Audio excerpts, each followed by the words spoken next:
So the recording is on. And I want to start by saying how grateful I am to be in this space with you, how grateful I am Mm. for your incarnation on this earth. And I know I'm not the only one to say so. The intention of this beginning this journey of meeting and holding conversation virtually is also to use technology as a tool for benevolent change and goodness and heartfulness to spread into the world.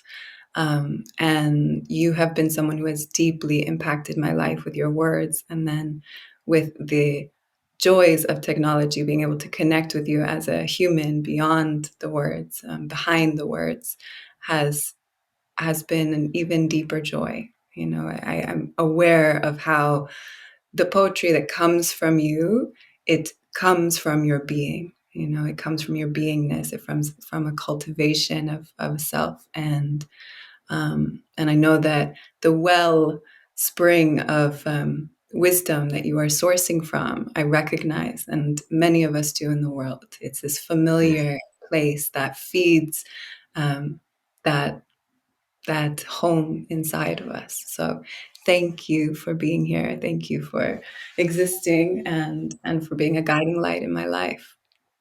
Wow. Ebyän, you touch my heart. I'm moved already. And you've often moved me. It's your sincerity. And I can't even recall how long ago it was that I discovered you online and your soul and spirit and your poetry and passion and music, your heart and the ways you expressed yourself. And I just, obviously I naturally just gravitated toward your offerings. And so, it's humbling for me to hear you and feel you express your appreciation and you've always done that so beautifully with me. I want to thank you for that. You're very honoring. You are very um, present and intentional, and these are qualities that I value highly. I want to thank you for seeing me and feeling um, my soul and spirit, and also witnessing and recognizing, as you say, the wellspring from which I draw, which that's not to be taken for granted because, many souls in the world, they may devour art or expression or offerings, but they may not be in a place to recognize the place from which the artist vessel is drawing because maybe they have not arrived there themselves. And so one thing I always have appreciated about you is you've always felt kindred to me. You've always felt as a soul who has gone to these places that I recognize, and thus the familiarity. And yeah, so my heart is just grateful right now. I'm honored by your invitation. This is the first one. Is this the first mother tongue? Oh wow. Yeah. Okay. Yeah. Well, I'm even more honored. I don't think I realized that for some reason. So I Never get mentioned to be the it. It could have been the 10th one, but you knew. Can imagine a more beautiful opening.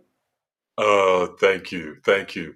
It's as I'm with you, I'm looking out into my garden, which has been my balm and my blessing. And it's mid-December here, and yet, the blessings of the climate. There's so many blooms right now. I'm looking out at these red and pink and yellow, purple blossoms and green and blue sky and um, insects, hummingbirds, squirrels and dragonflies and Yeah, I'm just describing for you the portraiture of the moment that is a part of me just being filled with just such gratitude to be with you. So Yeah. thank Thank you. Thank you. Thank you. you. It's such a beautiful encounter every time that we do connect. And I feel the importance of not um, arrogantly thinking that I can walk this path alone. And I'm speaking that for also those who will be listening to this, because oftentimes this is a solitary path. In the times that we live in, it is difficult to find others who we resonate with in a soulful way, who have in their own natural evolution felt the draw towards a deeper way of being than what is present in dominant culture, right? And so oftentimes there is this solitary nature and to that journey. And then there are these glimpses where through people who at first maybe we don't know, like when in that moments in the ether where I first saw your words, or maybe where you first saw me, where we catch glimpses. And then when we get to actually interact, I remember that one of the things that's been taken through, let's say, um, the creation of this mania of modernity is also connection with each other, in this way. And then there's the beauty of it that I would not feel so grateful if there weren't all of this madness in the world that we live in, to be able to have connections like the one that I feel every time that we speak. And so part of why I'm also grateful to have this conversation is to be able to share that divine nectar, as the word in Sanskrit, the divine mood, bhav. I love this. It's from the temple dance scriptures that the bhav is the that when you hear a music or a poem or an artist, and you can immediately feel the energetic imprint, the essence that they bring through the mood of their art. And so for that divine mood to spread and impregnate the ethers through technology, which we are using as a force of good here. And I would love to open our ritual. Well, first, for those who don't know who Jaiya is, because I'm speaking like everyone absolutely will, and I am sure that they're going to be so grateful to be able to have known about you if they haven't. But for those who don't know about Jaiya John, he is an incredible writer and poet and spoken word artist. You can listen to his podcast. I will read for you, where he reads from his myriad of published works and unpublished works, and then also has sacred conversations with other visionaries and artists and healers and freedom workers in the world. You can find his books online, and I will just mention two of my favorites: Daughter, Drink from This Water, and Freedom, Medicine Words for Your Brave Revolution. And I've just started Dear Artist, which is very quickly becoming a new favorite. And I find that these books to me are scripture, and one of the joys of being able to show gratitude to you is that I know the humility you're coming from, and that you don't claim the words, and yet you also deserve all of the reverence for having brought them to the people, and so that we can also bring our offerings, because we strengthen each other. And so part of what I was mentioning about that solitary existential and shared pain sometimes for the soul searchers, or reaching the reachers for soul, is healed in these moments from hearing poetry like yours, and hopefully from conversations like this one. So, Mm, mm, and Jai is also a youth mentor and social justice worker, and so I want to mention that because it's a deep reason also why we connect. The bridge between spirituality and activism is a rare and actually very sensible bridge. So I would love to open this space with the ritual of having you share a poem or a phrase that has impacted your life for the better. Oh, thank you for the invitation. And again, my heart is very emotional and grateful for your praise. Thank you. Just the way you describe my journey. I appreciate your care with that, Ebyän. Thank you. When you, I believe it was last night for me, when you shared with me about your opening ritual, and of course I got excited because I'm flooded with so many souls who've touched me and moved me and shaped me, inspired me, and so many souls, and it became like a chore for me to choose one. Um, so what I'd like to do is I'll read from the one soul, but I would like to mention, if I may, the names of so many others, and I won't even remember the majority of them at this moment, but I have to really express my love and cherishing for when we speak of poets and we speak of prophets and we speak of revolutionaries and healers. I say that I love and am so thankful eternally for Nikki Giovanni, who in a very real way gave birth to me as a poet after a very, an in-person experiencing of her. Nikki Giovanni, June Jordan,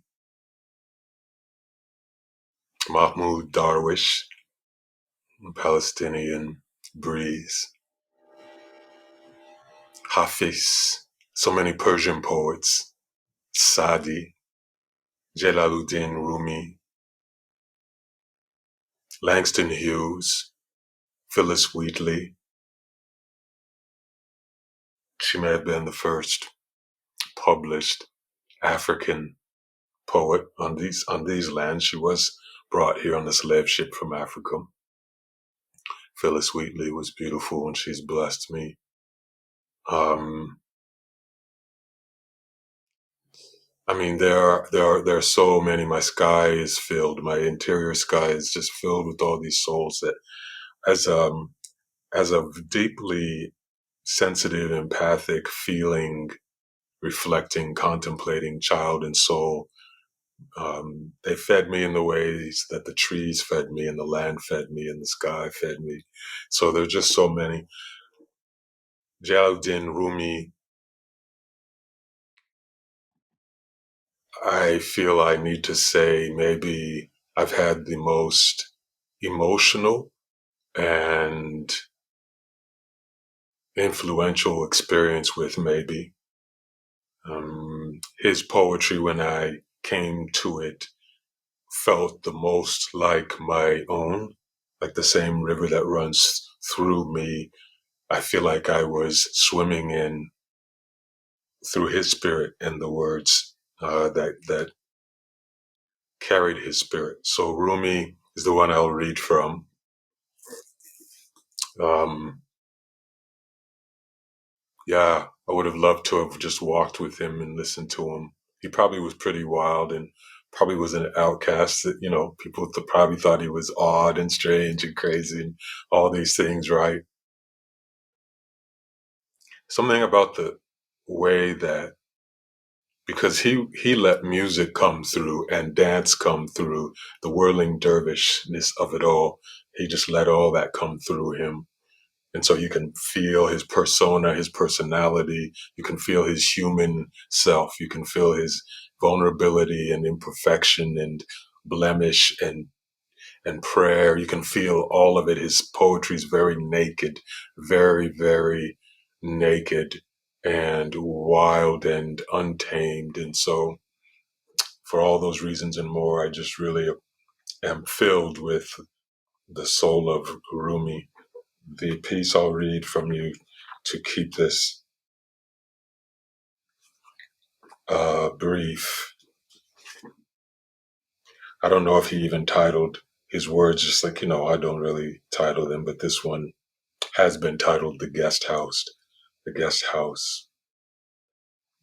This being human is a guest house. Every morning a new arrival, a joy, a depression, a meanness. Some momentary awareness comes as an unexpected visitor. Welcome and entertain them all, even if they are a crowd of sorrows who violently sweep your house empty of its furniture. Still, treat each guest honorably. Honorably. He may be clearing you out for some new delight. The dark thought, the shame, the malice. Meet them at the door laughing and invite them in. Be grateful for whoever comes, because each has been sent as a guide from beyond. Thank you, Rumi. Thank you, Rumi. Thank you for choosing that. Mm, yeah, It's a thank you. poem I've heard so many times, and I will never ever get tired of it. Yeah. It's eternal words, you know? So for me, those words, those particular words, along with so much else that he birthed, but those particular words were very helpful for me. And each time I revisit them, they continue to be very helpful for me, and in a sense of just simply letting go of pain, of feelings, of grief, of tears, of laughter. It's a very Buddhist sentiment, really, that he expresses in that piece, in that passage, of taking care to not be too attached to the moods, the divine moods that move through us. And so it's been very helpful for me, those Yeah, words. yeah, absolutely.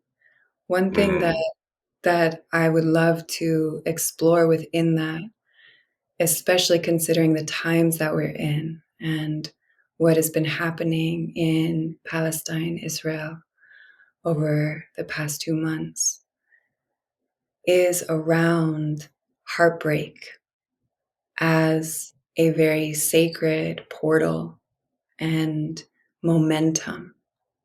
And so I'd love to hear from you how you have allowed heartbreak to affect you and to ripen you and to help guide your path.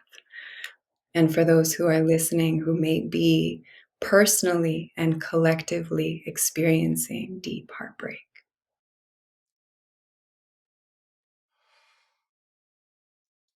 thank you. Thank you for opening the door and ushering me into a beautiful, beautiful room, a beautiful garden, really, when you speak of heartbreak.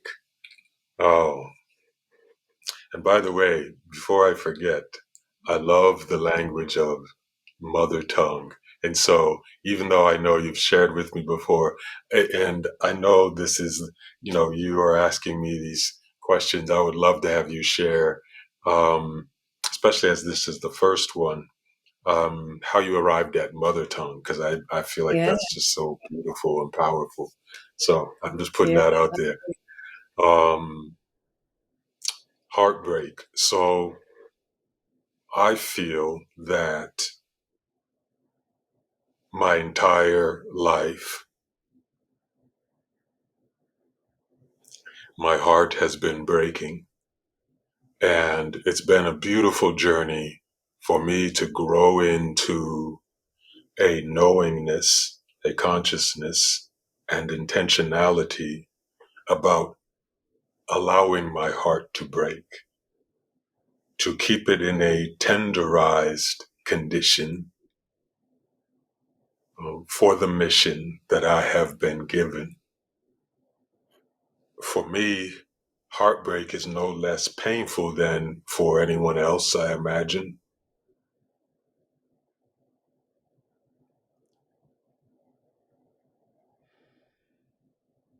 I've learned to understand that it is an essential part of my life, personally, and in my servitude.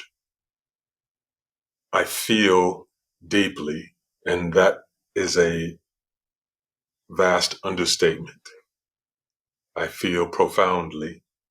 I feel everything. I feel everything that ever has been and ever will be.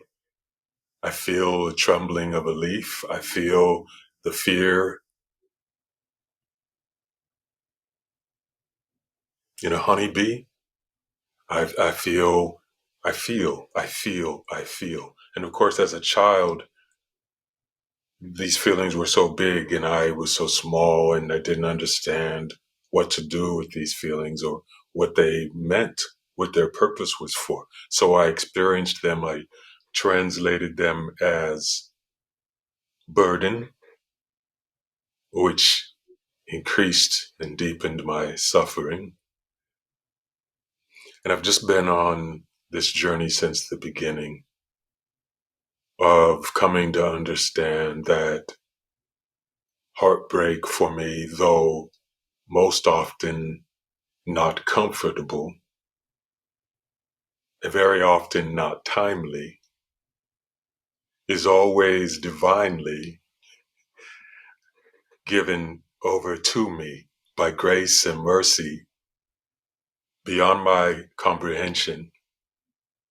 And so I break and I break and I break and I break. And eventually, if you allow that to happen, you can go from being an impassable mountain, hard and heavy, to being these lightest grains of sand, able to just be transported in the wind and so light and so multitudinous that sunlight can shine through the array of what's been broken in you. So you just become broken down finer and finer and finer. You become sediment for sea and soil. You become song or sky. You become flame for fire. You become all the directions, all the teachers, all the sacred plants, all the sacred animals. You become sanctuary. You become visionary. You can see because you've let yourself be broken. When you're encased in hardness, there's myopia, there's blindness. It's hard to see. So I break because I want to retain clarity. I feel that in times of crisis, which is always for us on earth, it is vital that we see clearly. One of the first things that happens in human atrocity and suffering is we lose sight because we become panicked by our pain and our fear, and we shift from this higher plane of not only cognition but spiritual transmission back to the lizard brain. We regress back into our primal cortisol, adrenaline soaked fight, flight, freeze, and fawn. We miss the sunlight of the most beautiful dawn. We miss the shadows and shapes of dusk. We miss the nuance, and it makes it hard for us to trust. We have a hard time trusting ourselves inside of that hardness, that calcified, petrified rigidity. And so I break. The longer I live, the more I break. I want to stay broken. I want to stay crumbled. I want to stay humbled and close to earth. I'm not saying that tragedy is to be desired. I'm saying that whatever comes, like the guest house, and its visitors. Whatever comes to us on earth, personally and collectively, I'm trying to grow in my habitual ability to receive that truth and hold it in a way that can yield, that can compost creation, medicine for healing, avenues for love, remove obstructions from the river of compassion and empathy so that we can flow freely to the ocean of our collectedness, our union. And so this is just me. Since October 7th, my heart has been breaking deeply. This year, my heart has been breaking deeply for many personal reasons. So much pain, so much loss in my family. This year's been very intense for me. It's been maybe the most heartbreaking year for me in 20 years or so since my brother died suddenly. Um, that's what I go back to. It's just been that. And so what I've been trying to do this year is care for myself as I move through this heartbreak by understanding that, okay, this is the weather system that is with me right now, that I am in for whatever reason, even if I don't understand why. It is happening. It's real. It let me accept the truth of it, and then let me do what I can to find my use within it. How can I not just be useful, but how can I use this heartbreak? The last couple of months, um, as with so many, unspeakable, unsayable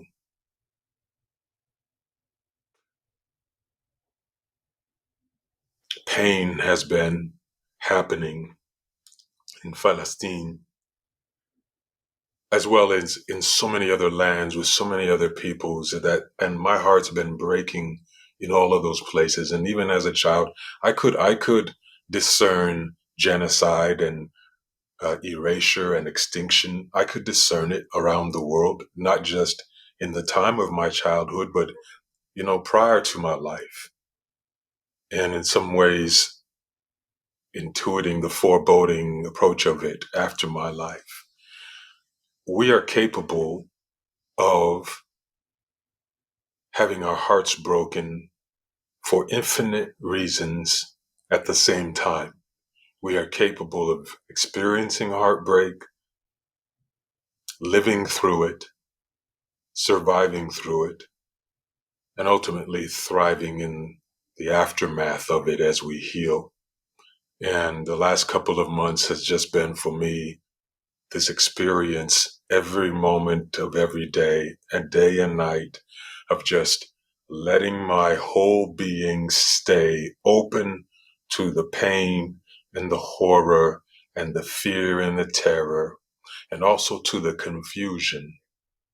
So much confusion, socialized, conditioned, trained confusion, conformity pressure rooted confusion, family inherited confusion, nationality, society inherited confusion, social group endowed confusion, identity caused confusion, confusion as to what is and what is not, and whether we should be feeling and what we should be feeling and what we should be saying and not saying and when to say it. It's it's a demanding thing to show up for grief, because it asks of us that we don't just show up carelessly. Our grief, the grief of others, it asks of us that we show up with a reverence, with a sanctity, not perfectly, but just prepared to honor what is happening. Death and dying are sacred, and suffering is holy. And so I want to be present in this, as well as I can be. But I've also, been feeling in these 2 months this intense calling to servitude, and servitude happens, of course, in so many different ways. And in these days, there's this great social expectation that you serve through social media, and people will judge you for how you're serving or whether you're serving online. Of course, that's part of the great confusion. But for me, as someone who has words poured through me that for me are the language of spirit and soul and creator and creation. They're the language of sanctity and balm and salve, and these words that pour through me are prayer and chant and ceremony. And so I feel that since I've been given these words, um, not as to possess but to let through, I am obligated at this time, these last couple of months, in a very particular way, to just take care of my vessel and take care of my vesseling, and then just have faith in what comes through and in the pouring of it. And of course, there has been, for me, like many, the consequence when you pour compassion and empathy for suffering because of the intense and long confusion, generational confusion. You do also invite hatred back. Hatred perks up, and it notices your campfire in the deep darkness, and it comes. But it is hatred, so it only knows hostility. So it arrives at your fire hostile. It comes for you. So there's silencing and censorship, and there's assault and attack, um, physically and otherwise. And so I've been living through all of that as well, and just wanting to, again, to just hold all of it as best as I can. But for me to be truthful in this moment is important for my well being. And I do feel a sense of duty to be truthful. Now, when I say truthful, I say I can only be truthful to what I know to be truth, what I'm experiencing as truth. But the spiritual humility of it is that I must also be open and aerated, perforated to witness and honor each other's soul's truth, not to affirm it, but to not close myself to it or engage in supremacy, which is seductive. So this is the long way home from your question, but yeah, heartbreak is my music, and and I cry often, and I cry in many ways, and I I soak in silence and solitude, and I also soak in a very intimate presence with the collective human soul and the collective soul of all living things. So I believe we are capable at the same time of being deeply solitudinous and deeply present with the collective. And that makes us a miracle. There are so many moments since you began speaking that I literally wanted to go like this. When the words hit you, in the best kind of way. I have to brace myself with too much truth. Ooh, I'm not used to this world.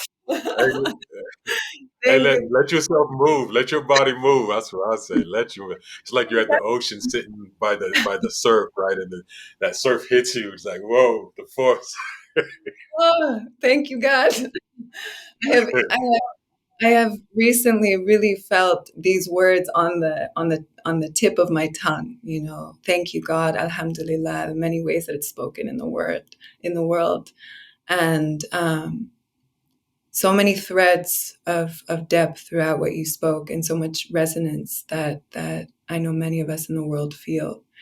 And I particularly appreciate the way that you live in the realm of paradox and allow for what seems like opposing concepts to find a way to mold and shape and form some entirely new possible truth that is a more harmonious avenue for us. And Mm, when you spoke, for example, about this porous nature required, while still being truthful to an internal compass, it's exactly that paradoxical nature I feel that is needed as a healing balm for some of the traps in New Age spirituality in our world. And in that same vein, I struggle often with this almost mm, like an extreme ping-ponging between the warrior and the loving, nurturing, um, willing to listen and engage being, and to be able to weave those together so they are not opposites, but that there is a third element. I felt that birthing, beyond an intellectual space, but it also helps when we place words upon them. mm, Yeah. And so I would love to continue in this exploration around, in particular, there's a James Baldwin quote that I'm sure you know, where he says, "There is a reason, after all, that some people choose to colonize the moon while others dance below it like an ancient friend." And that's yes, I hear that beautiful. quote and I feel it in my bones. And we have to be able to get real with it. And then we also have to be astute enough to not fall prey to, as you said, the seduction of supremacy. And so I'm curious to hear from you about this journey and what you're learning, and about how not to dehumanize those who are dehumanizing, or how to maintain a loving nature to those who are continuing the colonial destruction through mind, body, spirit, land, and beyond. Mm, wow.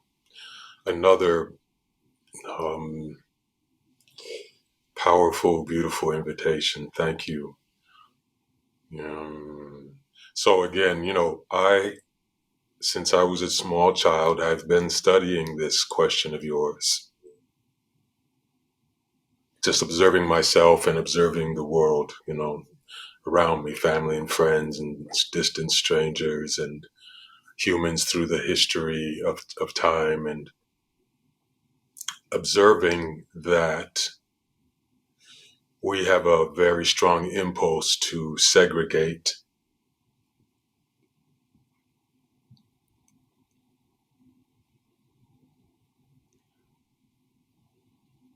you know, my people are indigenous, and we recognize the nature of creation as a circle.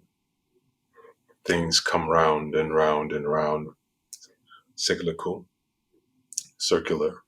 So what exists in a moment feeds into the next moment, and without consciousness and intentionality, that circle finds its way back. And so we see that happening right now. We see how easy it is to go from being the most horribly oppressed to being the most horribly oppressing.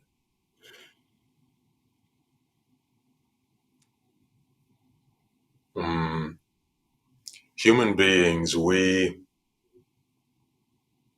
will actually kill each other on the basis of what athletic team we are a fan of. This happens all the time. So there's this fever that grows in us if we are not careful. by virtue of our attachments and affiliations and identities, where we grow, I was going to say grown adults, let's call them fully physically grown adults, will kill each other because they are on, quote, opposing teams. When the teams themselves, when you look at sports, most often the teams themselves are very loving toward one another. They compete ferociously. But if you observe the athletes, they are very loving with each other. They are sisters and brothers. They are, their mothers and fathers. They are human beings. They are humanized. But we, in our fandom, the fever of fandom, lose the humanness, lose our soul, lose decency, integrity, lose holiness and sacredness, and become this thing. It's not human, it's not animal, it's not plant, it's not mineral. It's um, it's a spirit, and it's an old spirit, and it is the spirit of supremacy and the spirit of hate and the spirit of oppression, and we will kill each other over that. So as I was moving through childhood into adulthood, I just observed all of this. And I observed myself building these walls and fences and barriers within myself in the construction of a young identity. You often rush to erect monuments to your latest identity, and in doing so, if depending on the culture you are growing up in and the relationships, you may slip into that where you're not only in a loving, prideful way affiliating with one group, you are becoming adversarial toward supremacists toward the other groups that you've been taught are counterposing, that are a threat, that are competition. At some point in time, I don't know when, I just began to realize that I was killing myself by erecting all these segregations within me. You cannot partition the actual divine heart. But when we on earth try to, we are killing ourselves and dehumanizing ourselves and poisoning ourselves. We create suffering for ourselves. So at this point in my life, it is very easy for me to look out at the world and see people being hateful and murderous and evil, malicious in the most shocking ways. It's easy for me to see the behavior and the language and to recognize the suffering within that.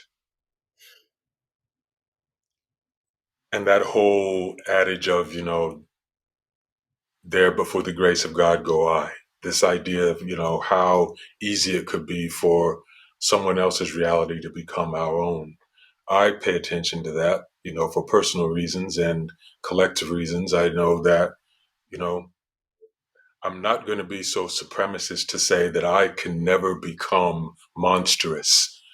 Um, Everything that I have written and shared the last couple of months and in the years before that, because I've been sharing the exact same message and spirit all along for years.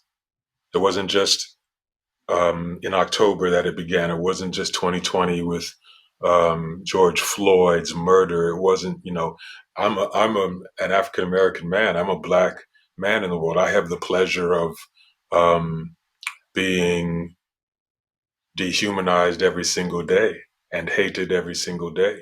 Even as I imagine places, where could I go in this world and live my life and not experience white supremacy and anti-blackness? Where could I go and be treated as a human being? And the list is not only short, I don't know that the list exists.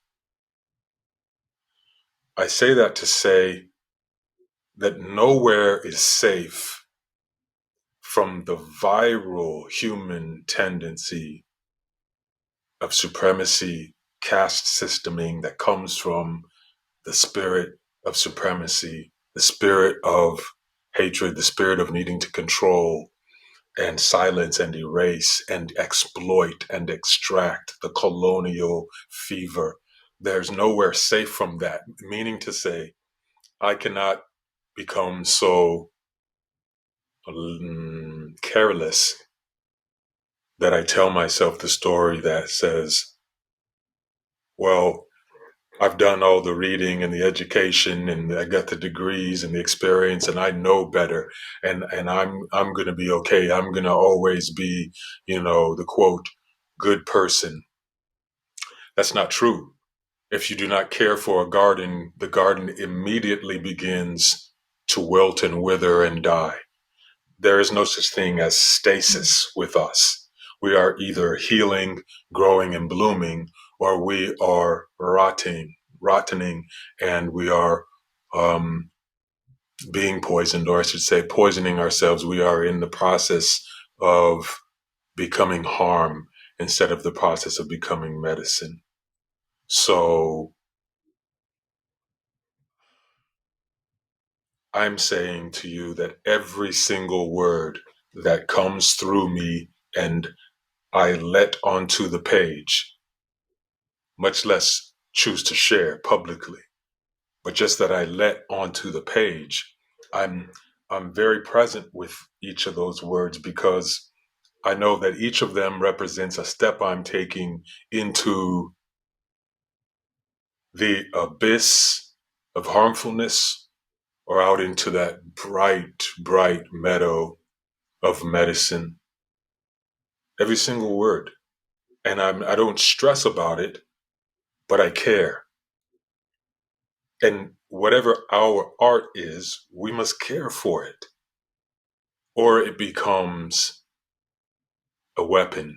It becomes a source of harm because there have been some horrible, horrible, horrible human beings that have been artists who have appreciated art, who've created societies, they've created things, right?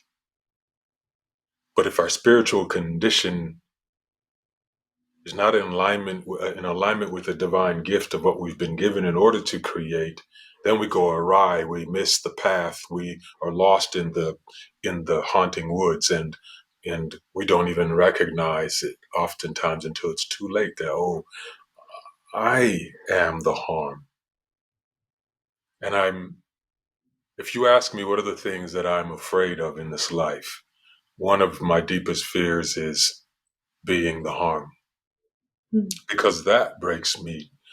It breaks me so terribly when I know that I have hurt someone, regardless of my intention. Yeah, I would love to take a moment and give that space because it is so deeply important for many of us as women in the world to hear those words and also to feel the truth behind them. And I'm also curious within this exploration to dive into what the healing of the world might have to do with the healing of the masculine and of men. And so when you speak those words of, I do not want to cause harm, and I'm constantly paying attention for whether what comes through me is feeding a destructive, rotting force or a medicinal force, I am deeply impacted and also curious for the men in the world. What are some of the ingredients needed for a new definition or new examples of what it looks like to be a man, of what even the word pater means, right? Even the word patriarchy doesn't feel quite true to me about the system we're under. Because if it were a father, which is where that word comes from, right? Mm-hmm. Very much like the medicine from your book, Daughter, Drink from This Water. That would be the energy. What we're experiencing, I once heard described as the kyriarchy, which is a system of domination and control that has happened to be more of a sickness that we have seen through the male, let's say, advantage, to be able to dominate and physically Mm-hmm. have power over rather than power with. So I'd love to open the portal around this. Oh, thank you. Yeah, thank you. We could go all day with this one. We could go all day with this one. This is maybe my deepest passion when it comes to oppression and freedom. And it's just been that way. Again, since I was a child, Creator said, you know, these are the things that will be in your heart. And that one, from from the very beginning, as far back as my memories travel, I was painfully concerned with the way that we treat girls and women in this world, the experience that girls and women have. And when I say we, I'm referring to human beings because there's this internalization from virtually every soul of these toxic ideas about maleness and femaleness, um, and so you often see the harm being passed down from woman to woman, mother to daughter, certainly from men and boys to girls and women. And from the beginning, I felt deeply culpable. I remember being on the playground in elementary school or just walking to school or in the classroom or, in a store or around town, wherever it was on a playground. But, just a young child. And for whatever reason, I was just very aware of the dynamics, the relational dynamics. And I could see that. I could see boys almost from out of the womb developing this socialized identity. And I could see the same thing happening with girls. And I could see the same thing happening with souls who didn't ultimately feel themselves to be, girls or boys, right? But I could feel it and I could see it. It's like you're rehearsing for a school play and the teacher is your director and saying, okay, like these are your lines and these are your lines and this is how you stand and this is how you behave. And it's like we're rehearsing from the very beginning. And I just always felt culpable because I felt like, man, I'm a boy, and it's so seductive to internalize ideas that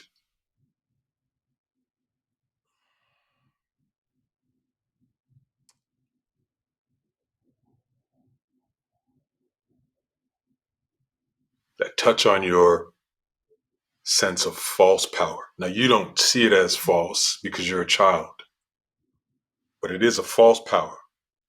And so, for example, if you have a physical advantage in terms of strength and you're on the playground and you can run faster and jump higher and you can, even the term manhandle, Mm. you can physically dominate another person. And for me in this moment, I'm thinking it could be any person, regardless of gender. But if you can, there's the seductive temptation. If you can, do you? Will you? Just because you can, should you? And I just would always, it didn't make for me being a great athlete, by the way, in terms of like bloodthirsty for competitiveness, because I was just I was a lover. I wasn't a fighter. And I would feel bad when I would physically dominate someone. I would feel bad. I mean, it would really affect me. I don't mean just in the moment, maybe for years. I would feel bad. So I would hold back, whether that was on the basketball court, not to encourage any stereotypes here, but whether that was on the basketball court or on the playground or in interactions with girls, in particular, though, and to this day, and it's all gets mixed in with race too, um, because I know how people often in this country and in this world view me and imagine me. So because of my physical presence and my racial appearance and my gender, if anything, I tend to go above and beyond because I feel like, the last thing I want to do is make that woman feel uncomfortable in any kind of way as as I'm walking behind her or crossing paths with her, you know, especially at night. But I'm tuned into these things. And at the same time, it hurts me that I'm being imagined possibly in that kind of way. But that's not what's important to me. The most important thing is that person feeling comfortable. That's a kind of freedom that men too often take for granted in terms of your physical safety out in the world. We take it for granted. So, um, you ask about the ingredients. I just feel that we must have guidance is so important. We need as boys to have other boys and men show us, not even tell us, but show us, what does it look like? What does it feel like to be a man? Like a man in the sacred sense. What does that sound like? How does it respond and react? What's its energy like? What does that energy feel like? And so without those exemplars, those mentors, those examples, those guiding lights, it's difficult for a boy. So we need that. We need other boys and men to be well enough internally to be able to check us in every instant. Not, oh, I'm gonna let that one slide. No, man. What you just said was foul. What you did was foul. I love you, and that's why I'm saying it to you. It's not okay. It's not acceptable under any circumstances.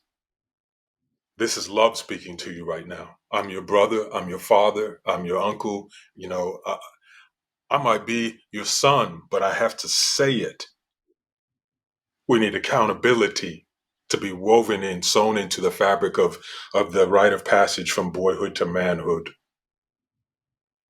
We need help. We need a lot of help because when it's just like with racial supremacy, with male supremacy, it's too inviting, enticing, and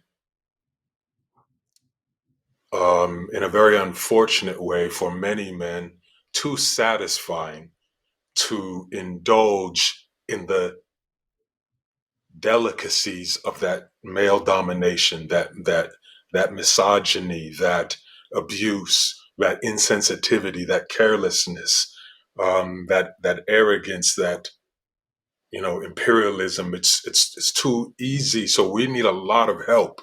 We need it from ourselves. We need prayer.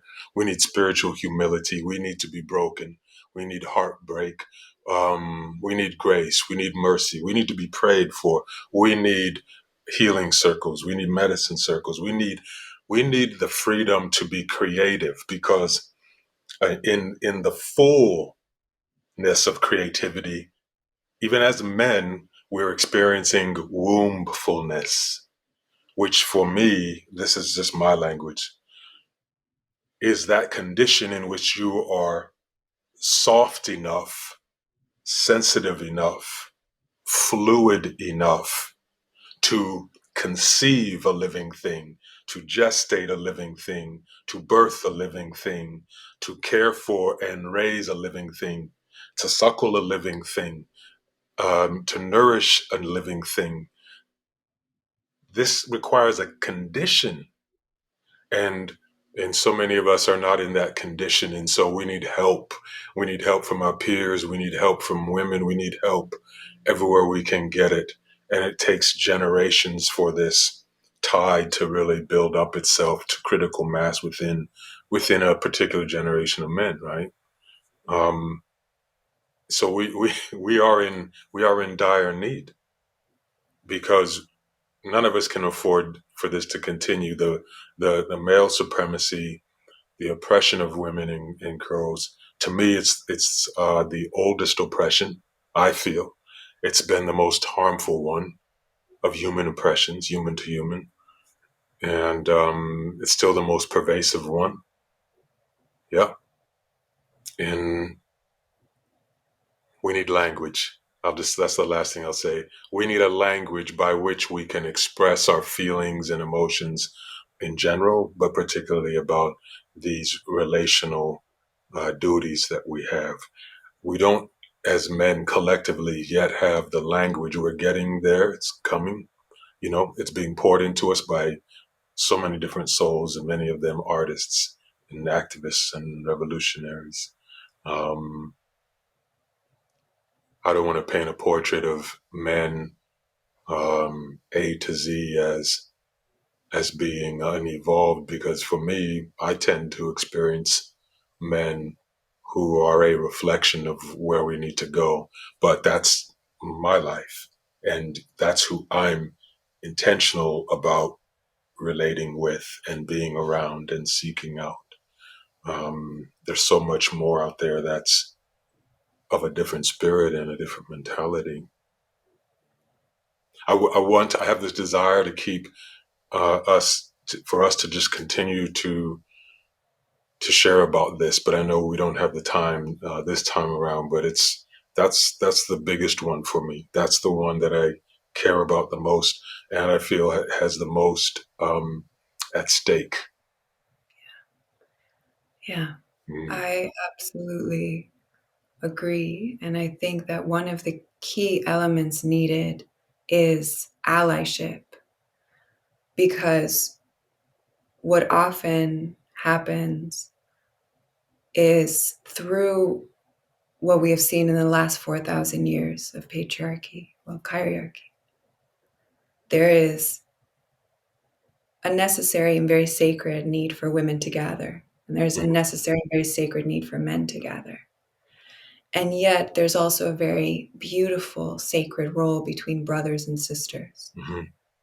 And I actually find that this role is one of the ones that is the most healing needed in our world. Yes. It's actually maybe not even husband, wife, Yeah. um, whatever else Yeah. exists, Yeah. mother, son is, but something about the brother sister being able. One of the most illuminating moments of my life was being able to sit in my father after deep, deep, deep ceremonial work and see my father as a brother and see him see me as a sister, and to humanize him in that way, to understand that he cherished my soul and did the best that he could and he guarded it, but he was a boy in the process of Yeah. Yeah. non-initiated manhood, and to be grateful for him. But on another sense, for men and women to come together in a shared mission around this and a shared reverence. Because one of the reasons I also feel that I had a son was to reaffirm in me the importance of also not falling to the seduction of supremacy as women. Hmm. And this is something that is very rarely talked about. But because of the oppression that's happened to us, Yeah. we are aware actually of what we've got going on. The majority of us know it. Yeah. And we're working on getting it back and shaking off the dust of doubt and all of the echoes of these imprints generationally. And yet there are traps along that road. And a true seat of self-worth does not devalue the true essence of the other either. And so this allyship feels so deeply needed. And so I say that also in excitement to the continued exploration and conversations around this. Well, thank you, Ebyän. I so affirm what you just said. It feels so good to hear you say it. I become more and more intentional about facilitating gatherings in that spirit, that kind of for brothers and sisters, because healthy relationships between brothers and sisters, we know, involve so much love and affection and intimacy, and also comfort and safety. A feeling that I'm not going to be violated in this. I'm not going to be diminished, minimized, silenced, exploited, extracted from, used, abandoned, betrayed. I'm with people who love me and are capable of expressing that love in ways that heal them and heal me. And so this is a prayer for me that you just described, for us to be together in these ways. And it is possible. All things are possible. We must have the will and the intention to make these, because we do need proximity. Yeah. We need proximity. That's ultimately an important element in intimacy. I'm excited and I know that's a big feature of your heart to facilitate gatherings in a very real sense, and that excites me. Just your path that you're on with that, Yeah. and it's a kindred path to mine. So we will see how we are together as we go forward. Yeah. Yeah. And we're planting seeds along the way. And, there's also something you said around this in the beginning of the exploration around masculinity that I just wanted to highlight, which was around not necessarily being the most successful in the sports realm, even if, you were engaged or like enjoying the actual sport, but not the elements of brute, brute force that Yeah. is needed in some ways. And this very like, very cutthroat way of engaging. And it's interesting to grow up in these times and in this world where there is still a glowing, strong ember of soul in the world. Yeah. But on the surface planes, we don't have a lot of it left going on. So even in the sports and how globalized the sport, let's say, like industry or field is, we only see a certain kind of interaction. And that interaction is not the only way to engage in sport, right? Where there's a winner and a loser, and, it actually takes away from sport being fun oftentimes. Mm. And I just want to share one example and then hear from, a little Mm. bit about this dynamic, because it's one of the reclamations also, and it feels like dusting the cobwebs off of some very old corridor in our being, but we know inside, there's some sort of song that is singing inside of us, and we can see it in different forms taking shape little by little, and it helps to hold these conversations, to remember them. So one of the writers and wisdom keepers that I really deeply admire is Martin Prechtel. I'm actually not sure if it's Prechtel or Prechtel. Mm-hmm. uh, and he, in one of his books that I can't remember which one of them it is right now, but he wrote about growing up on the Native American reservation where they were, really great endurance runners. Mm-hmm. And so the school teacher was not of the reservation. and was like trying to get them to run around the track and field and be part of that race. And he describes so beautifully this very, like soulful rebellion where they would just run off of the track and just run into the forest without a stopwatch and a time, and without also a need to beat each other. Mm-hmm. Because what that system that was trying to do was actually break some very beautiful and sacred brotherhood that existed Yeah. from no one needing to win. And maybe someone could sprint off, but then eventually they actually want to be back there enjoying the run with each other. And I remember reading this and catching this glimpse of memory of the ways that we can engage that is not from the norm of competition and of winner and loser, et cetera, et cetera. That's beautiful. Thank you. Yeah, I mean, I grew up around a lot of those reservations and pueblos and the ways of being, and it's more in tune with my nature.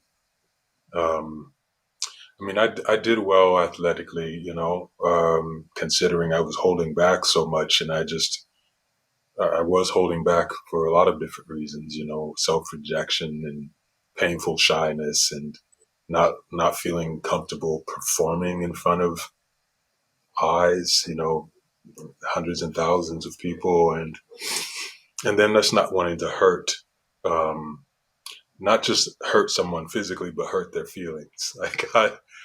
It was just hard.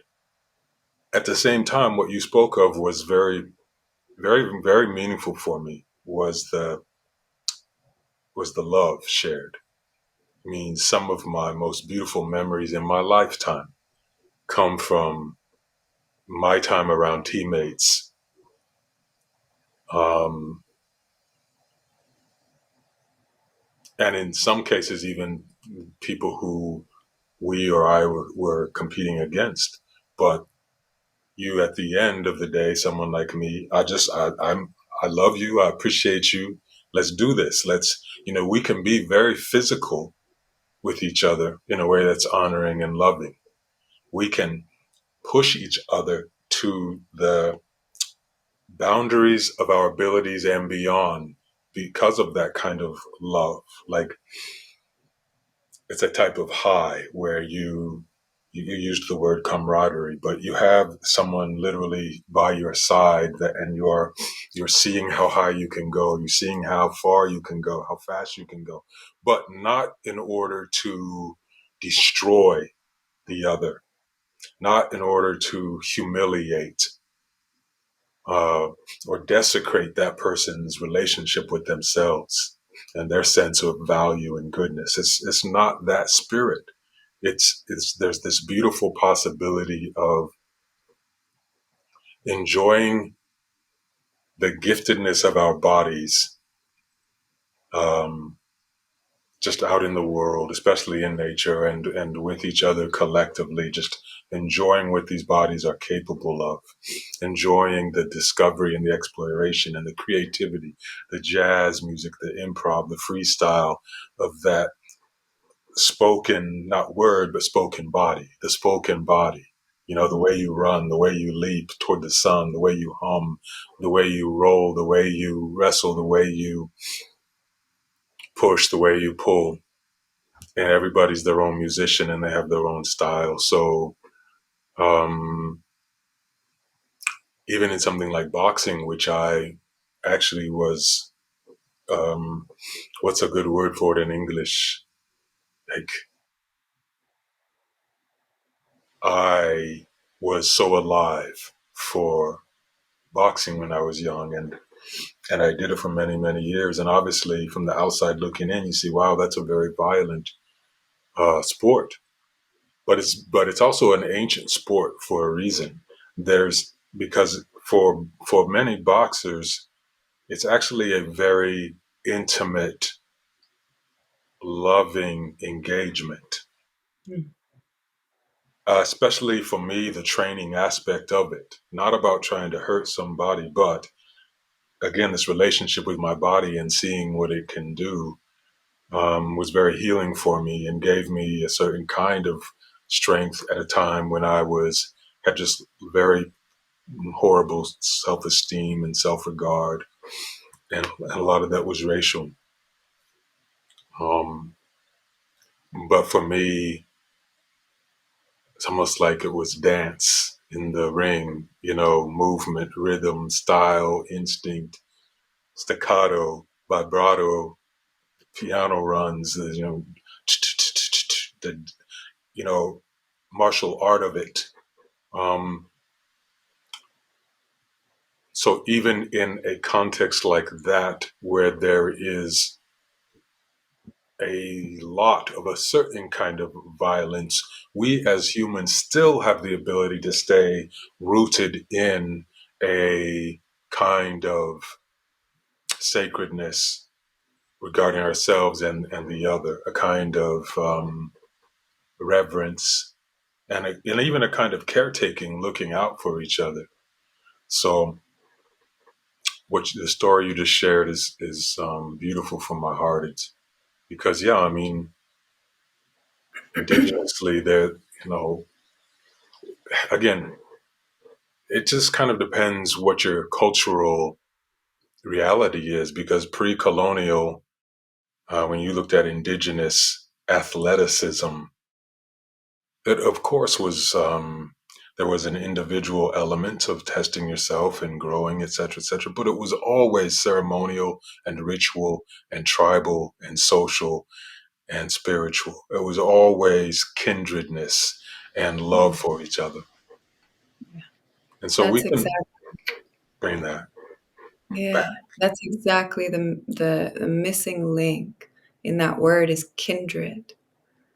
And Mhm.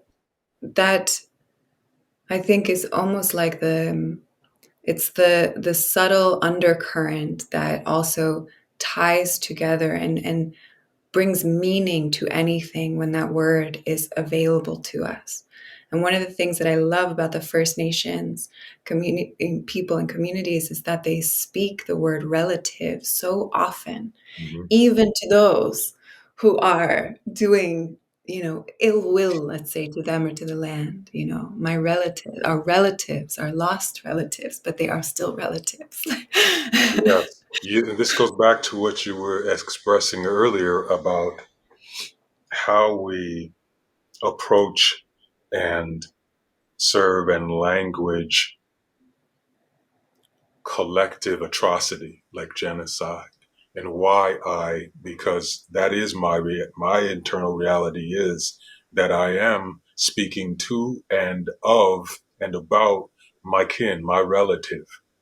That's not just me using trendy language. This is my indigenous soul saying, so I cannot afford to discard those who are committing grave atrocity. I cannot demonize. I cannot afford to demonize because I'm demonizing my family. I'm demonizing my kin. I'm not saying that it's always easy to regard and exude any kind of love or compassion toward those who are behaving in ways that are monstrous and evil. But what I'm saying is, I'm clarified that I cannot afford to lose my soul, which I would do if I began to treat people in the ways that they are treating others. I can't go there. I choose not to go there.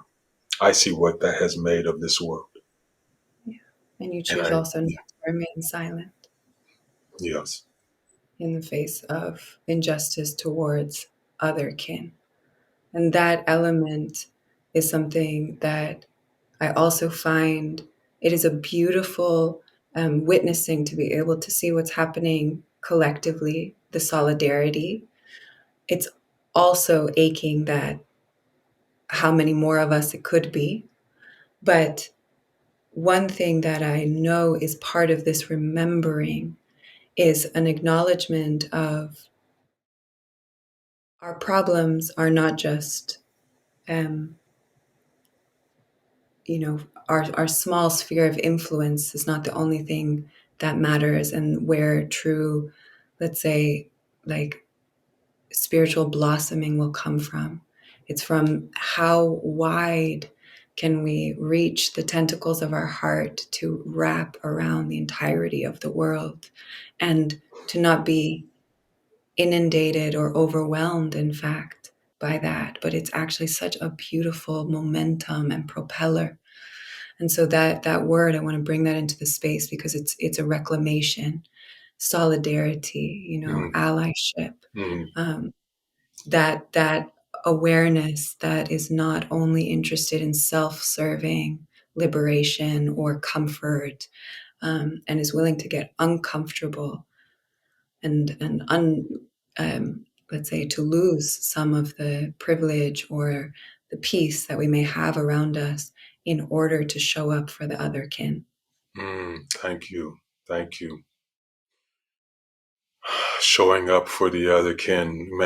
We see these days, many souls struggle with this, showing up for others. And this is why I'm always mindful about the way we jump into these social category boxes of identity, because while it is understandable to do that, it does often then amputate us from our natural capacity to feel and care for those who are not in the box, our same box.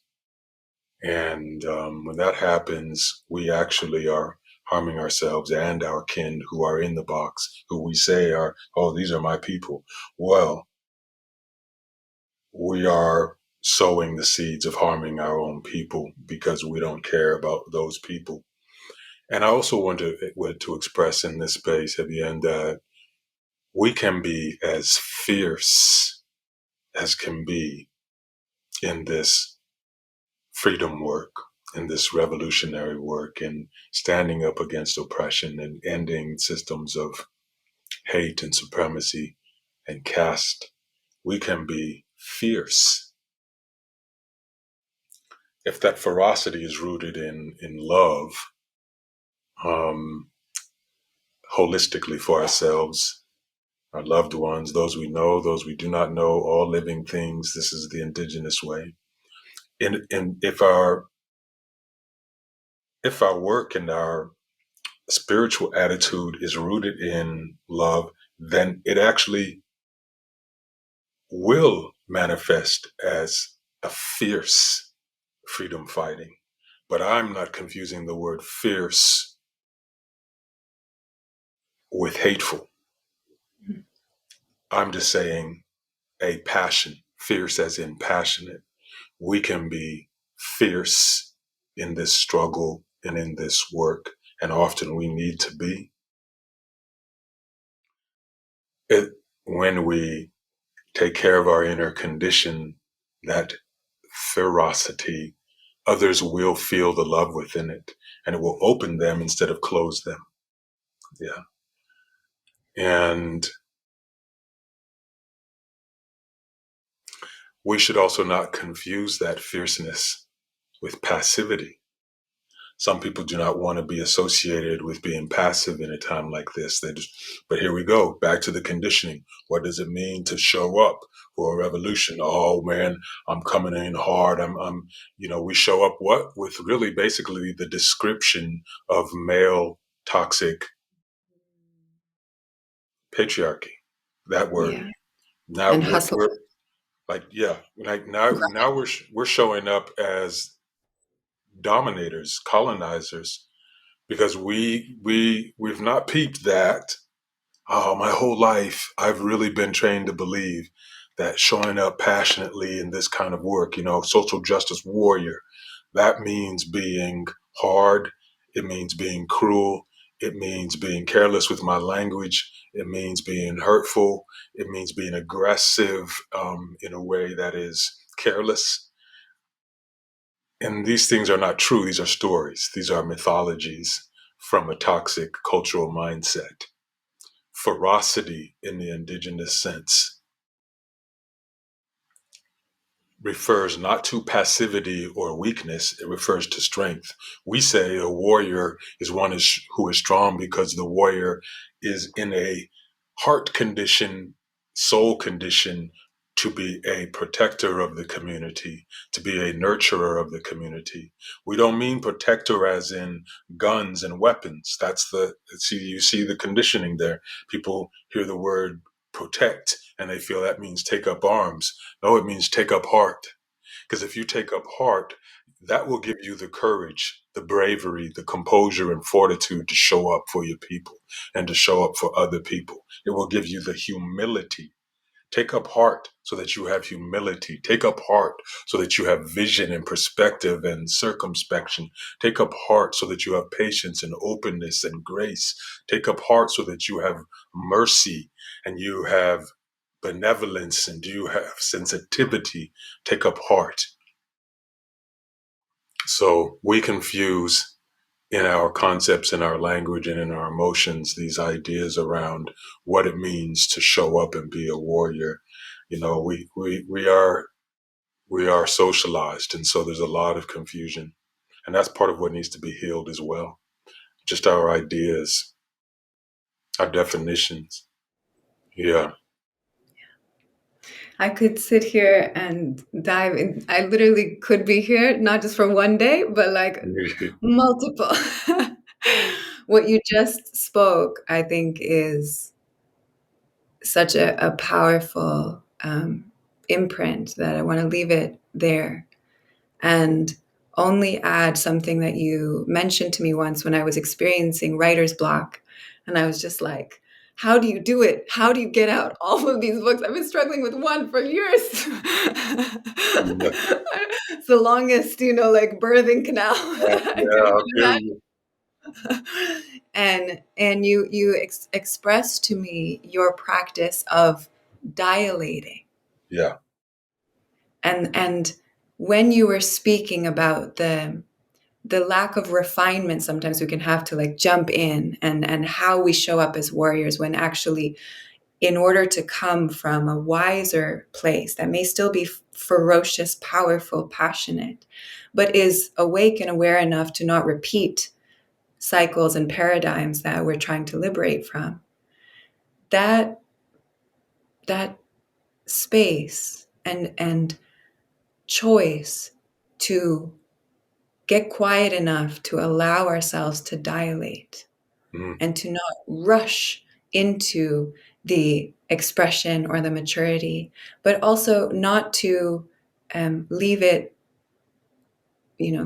dismissed or ignored, to keep it close, to keep the heartbreak close, to keep the urgency of these times close, and yet to take the time to dilate and to feel and to resource from the well of wisdom that we began this conversation with. oh, that's beautiful. Yeah. Thank you for So that. thank you from the depths of my heart for joining me in this virtual portal and prayer. And I would love to just ask you to voice where people can continue to connect with you and perhaps even find your latest book and the other books. Thank you. I also appreciate Ebyän you staying up so late where you are to to be with me in this. I really do appreciate that. You're in a different part of the world, and I don't take that for granted. So thank you. And I Thank did you. promise I was going to say something about mother tongue, which I just remembered now. Yeah, you did. I don't know if you can you. Do we have time, or do you want to? No, of course. It doesn't have to be like a very long explanation, and I'm sure I will speak this more than once, and it brings so much joy to me because when this um, name came to me, it was a sacred arrow, that hit me, And I will say that I am going to be, I think, learning more and more through this process what is meant by mother tongue. And so there is obviously, in a material plane, mother tongue right now is a learning portal, and it's a sanctuary, for the holy rebels of our times, for um, bridging the ancient and mystical arts and awarenesses with grounded decolonial and social justice freedom work. And so there is an element within that that's the tangible, but the word mother tongue came to me as the oldest language that exists, the language before language, the language that birds sing in, the language that our mother's arms speak in, the language that keeps our heart beating when we're not paying attention. And so part of the intentionality as I join this as a student of that language is, as we are healing the detours humanity may have taken within ourselves and within our communities, to learn to listen with ears that can hear the mother tongue in order to speak it back into existence, to speak it with the emission of our being, to speak it with the transmission of our actual spells and our words. And that is the prayer of this beginning birth into the world. Thank you. When you shared that with me the first time, I felt the great wind draft of return and remembrance.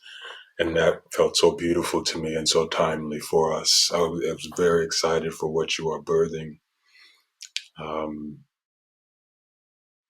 Mother tongue, yeah, it just evokes the great return, the return to ourselves, the return to the origin, return to the time when the world, even before humans, was filled with the sounds of plants and animals. And there's so much promise in what you're being called to offer. And however I can be of support, I will always be overjoyed. So thank you for that. And to answer your invitation, well, I share medicine words every day on Instagram. Um, it's not my favorite space in terms of the oppression of the platform itself and the shadow banning that's been going on, for a long time for many accounts. Mine for like the last couple of years in a very, drastic way. But it's still such a miraculous way for us to reach each other around the world and um, care for each other as well as we're seeing right now. So I share the medicine there each day. People can always find me at my website, jaiyajohn.com. So it's just my name. That's really the one-stop shop. That's the watering hole. That's the well in the desert. That's where if you have questions, you don't need to DM me your questions. You can just go to the website and discover these things on your own. You can subscribe there to my journal, Sacred Word, which comes through the email, and I share deeper writing there and Sacred Word. You can learn about my books there. The new book is Dear Artist, a love letter. And the books are available really anywhere in the world that sells books. You can find the books, but you can also, care for the artist by getting them directly, from my website. Is there anything I'm missing? I just, I'm going to keep pouring. I'll keep praying and pouring, praying and pouring, just letting my heart break. And then when, we should really emphasize we're referring to also just the joy and the beauty of life too. This breaks my heart. I just weep and cry continuously because for me, there's so much beauty, so much kindness and goodness, so many miracles. I mean, I'm overwhelmed in every moment by all the miracles. And So I'm gonna Yeah. I'm excited as creator allows for me to just continue birthing the books, the stories, and the music, and other form of storytelling, film, and whatever it may be. Just finding ways to pour. I would love to close by reading a excerpt from Fragrance After Rain, which I've Mm. only read excerpts from, but I'm excited to receive the full transmission of it. But I love this one, and especially it came to me because of exactly what you mentioned about censorship, because there's a line about it there. Oh, And yeah, and I just wanted to say also on joy as you spoke that it's so palpable when someone has allowed their heart to break so deeply. And maybe allowed is not the right word because oftentimes we don't necessarily have a choice in it. It is done to us because we can, because we have the capacity to. It is in that same proportion that they are able to feel such deep reverence and joy and kinship in this strange human life. So I recognize that and I share that. And this excerpt begins like this. I hope it's okay if I read it. thank Is you, thank it you, strange for you? thank you. Oh, I love this. I love this. Thank you. Yeah. Here is my love letter to you, dear wanderer. You deserve to be alive while you are still alive. Be all the way here in your life. Activate your whole soul. Breach fear. Surface. Heaven is in the spray and mist. Feel things. Feel them all the way. Testify. Open your mouth. Risk censure so you can breathe. Elope with your passions. Marry freedom. Tremble. Gush tears. Sea turtle yourself across the sands of captivity. Awe stun the predators. Reach ecstasy's ocean. Become its holy water. Evaporate. Gather as rain clouds monsoon. Drink your own pouring. Be soul water for this arid, aching land. A divine and magical thing is happening. Your life. Come and join it in the precious brevity of its season. It is blooming for you. Bloom back. My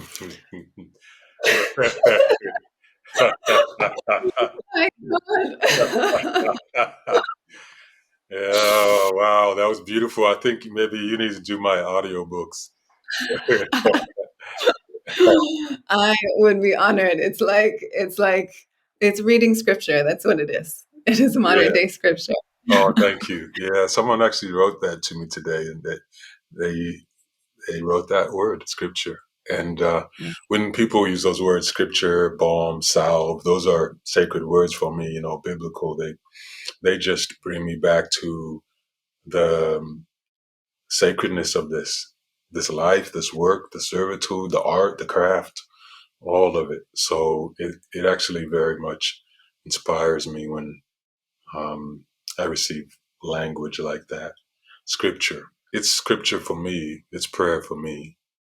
But I that know. was the way you valued the words was beautiful. Thank you. Each one. Yeah.